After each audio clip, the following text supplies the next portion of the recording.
एक छोटे से ब्रेक के बाद एक बार फिर से वेलकम है आप सभी का आपकी अपनी क्लास में, और मैं हूं आपके साथ आपका मैथ्स टीचर शशांक। अक्सर ऐसा देखा गया है कि बच्चों को एज बेस्ड सिचुएशन क्वेश्चन को सॉल्व करने में बहुत परेशानी होती है, but trust me students, in question को सॉल्व करना बहुत ईजी है। आइए सीखते हैं कितना ईजी है इन क्वेश्चन को सॉल्व करना। उसके लिए लेते हैं एग्जाम्पल। पहला क्वेश्चन हमारा है एज बेस्ड के ऊपर। The sum of ages in years, जो एजेस की बात कर रहा हूँ ईयर्स में दी हुई है। The sum of ages of a son and his father is 35 years and the product of their ages is 150 years. Find their ages. यहाँ पे फादर और सन की एज का सम दिया हुआ है और फादर और सन की एज का प्रोडक्ट दिया हुआ है। तो सम भी दिया हुआ है और प्रोडक्ट भी दिया हुआ है और दोनों की एज पूछी है। तो हम सिंप्लीफाई करते हैं। सबसे पहले हम मान लेते हैं फादर की एज x को, तो हम लिखेंगे let the age of father be x। Father की एज हमने कितनी मानी x, the age of son is y, और मान लिया सन की एज है वो y है। फादर की x और सन की y। अब क्वेश्चन ने क्या बोला है कि इनकी जो एज का सम है, यानी फादर की एज प्लस सन की एज इज इक्वल टू 35। तो यानी कि एक की एज x है, दूसरे की y, तो हमने लिखा x plus y is equal to 35। तो y की वैल्यू कितनी हुई 35 minus x, it means y is equal to 35 minus x। तो अगर हम क्वेश्चंस की हम लोग अगर बात करें तो y की वैल्यू 35 माइनस x और एक x।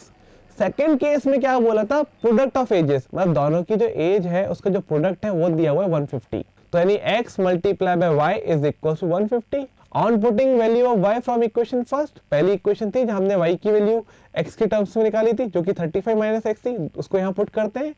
यानी कि अब हम लिखेंगे x ब्रैकेट में 35 minus x is equal to 150।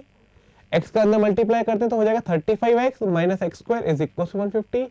सबको एक तरफ लिखते हैं तो हो गई x square minus 35x plus 150 is equal to 0। तो स्टूडेंट्स ये हमारी क्वाड्रेटिक इक्वेशन बन चुकी है।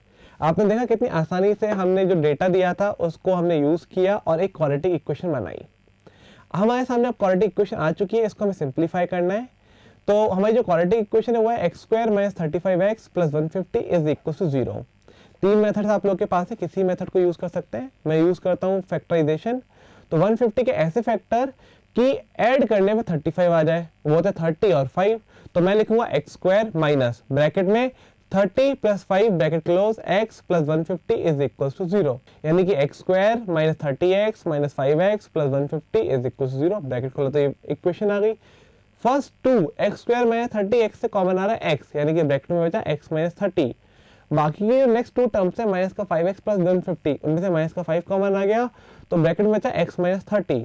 दोनों से ही x माइनस 30 कॉमन आ रहा है तो एक ब्रैकेट में बचा x minus 5 is equal to 0। तो x की वैल्यू 5 हो गई क्योंकि x minus 5 is equal to 0, then x is equal to 5। तो हम x इज इक्वल टू 5 नहीं लेंगे। On rejecting x is equal to 5 because age of father can not be 5 years. क्यों? क्योंकि फादर की एज 5 ईयर्स हो ही नहीं सकती। तो x की वैल्यू दूसरी है, हमें equation x minus 30 is equal to 0. If x minus 30 is equal to 0, then x is equal to 0 plus 30.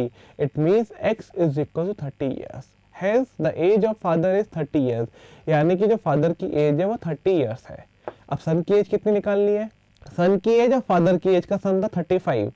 Father की है 30, तो सन की कितनी हुई 35 माइनस एक्स, यानी कि 35 माइनस 30। दोनों की एज का सम 35 है, फादर की 30 है। फादर की एज को टोटल सम में से माइनस कर दो, यानी 35 minus 30 is equal to 5 year, यानी कि सन की एज है वो 5 ईयर्स है। तो ये आपको एक सिचुएशन दी थी दोनों की एज के ऊपर बेस्ड, तो आपने उससे एक इक्वेशन बनाई, सिंप्लीफाई किया और आपका आंसर आ गया। सच में बहुत ही इजी टॉपिक था, बहुत इजी क्वेश्चन था और मुझे उम्मीद है कि आपको ये टॉपिक अच्छे से समझ आया होगा।